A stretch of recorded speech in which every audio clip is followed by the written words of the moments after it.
Welcome everyone! I am so excited to jump into this explainer today because we are going to completely unravel the mystery of an animal that for a very long time the Western world honestly thought was pure mythology. We're talking about a creature so elusive, so incredibly unique that it literally earned the nickname the African unicorn. Okay, let's kick things off with a little bit of a riddle. What creature roaming the deep, dark tropical forests of the Democratic Republic of Congo perfectly matches this completely bizarre description? Think about it. Zebra legs, a giraffe's head, and a massive 18-inch tongue. I mean, it sounds like something straight out of a fantasy novel, right? Well, it is absolutely real. It's the okapi, or scientifically Okapi johnstoni. Now, this incredible animal is what we call a flagship species of the Itsuri rainforest.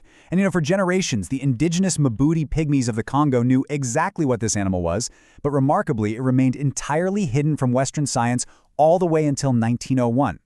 Early explorers like Henry Morton Stanley, they'd hear these local rumors of a mysterious forest donkey.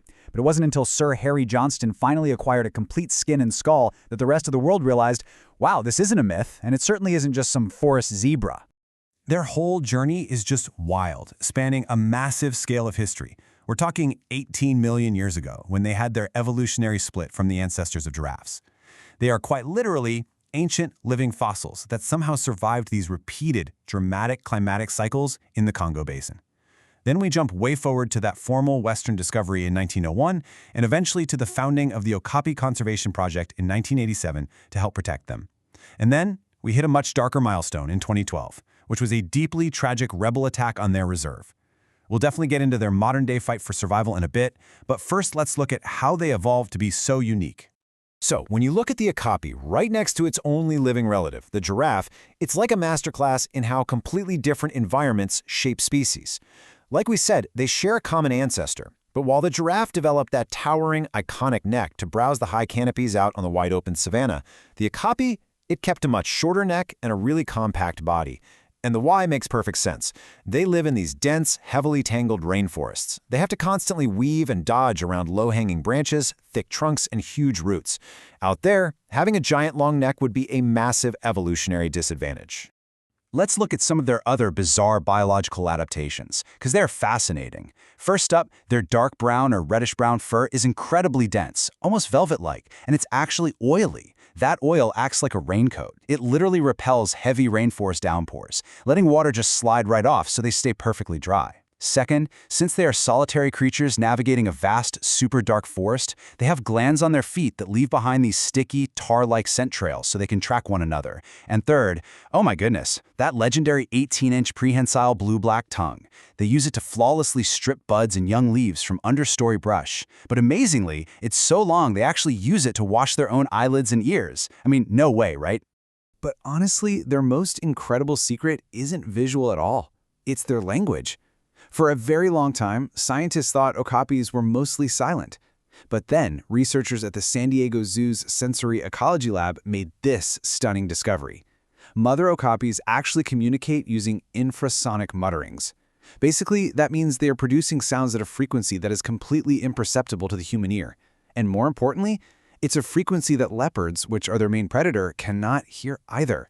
It's brilliant. It allows a mother to safely check in with her hidden calf without ringing a dinner bell for predators. And hey, speaking of those vulnerable calves, they've got another mind-blowing survival tactic up their sleeves. To hide from predators while their mothers are off looking for food, newborn calves literally will not poop for the first month or two of their lives. I know, it sounds impossible, but it is entirely true. By delaying defecation, they make absolutely sure there is zero scent trail for a prowling leopard to track back to their hiding spot. It's just a total masterpiece of evolutionary survival. Section 1. An endangered masterpiece. The growing threat to the ghost of the forest. Now here's the tough part. Despite all those masterful evolutionary survival tricks that kept them going for millions of years, the okapi is currently facing a severe crisis, and it's entirely driven by human activity. Their safe haven is shrinking, and the population is just in free fall.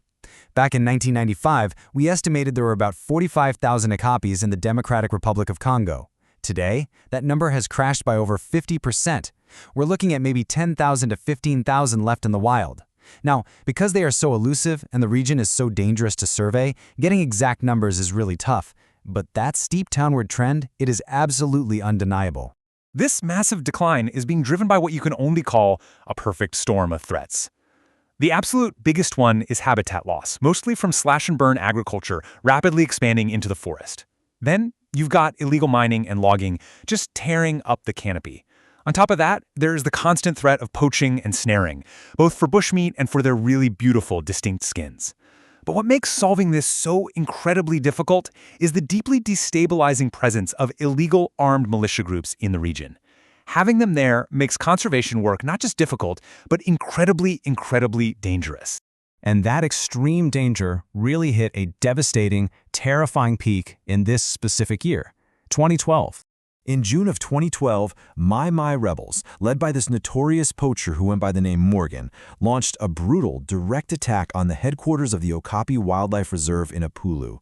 They destroyed critical facilities, and tragically they murdered 6 incredibly brave staff members. They also killed all 14 of the captive Okapis living at the station. These specific Okapis had been living there for years, acting as these wonderful ambassadors to both the world and the local community, beautifully representing their natural heritage. It was just a profoundly dark, heartbreaking day for global conservation. Section 2. Protecting the Okapi. The fight for the future. But listen, the story doesn't just end in tragedy. Far from it. Conservationists, and especially the unbelievably resilient Congolese rangers, are fighting back hard to save this species. This effort is being heavily led by passionate people like John Lucas and the Okapi Conservation Project. They rebuilt, they regrouped, and they completely redoubled their efforts. Because habitat loss from farming is the biggest threat, the Okapi Conservation Project tackles the root of the problem by helping local farmers through an agroforestry program. First, they provide farmers with sustainable organic fertilizers. Second, they educate them on how to plant nitrogen-fixing trees right on their plots. Doing this achieves the all-important third step. Farmers can now successfully use the exact same plot of land for up to 10 years.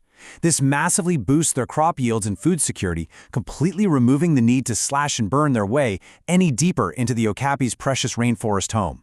It's a real game changer. Furthermore, to tackle the physical dangers coming from poachers and militias, the reserve has completely ramped up its security measures. They partnered directly with the Congolese military to safely conduct joint patrols of the reserve and aggressively clear out illegal miners. In 2015 alone, they trained over 50 brand new rangers. They're heavily utilizing aerial surveys and ground intelligence to pinpoint illegal activities. They even completely closed the main roads passing through the reserve at night.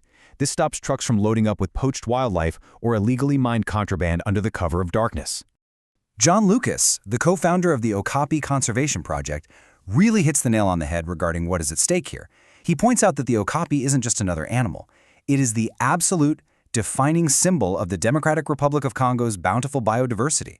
To lose them wouldn't just be losing a single species, it would literally be losing a piece of ancient, natural history that has quietly, successfully survived in the shadows for millions of years.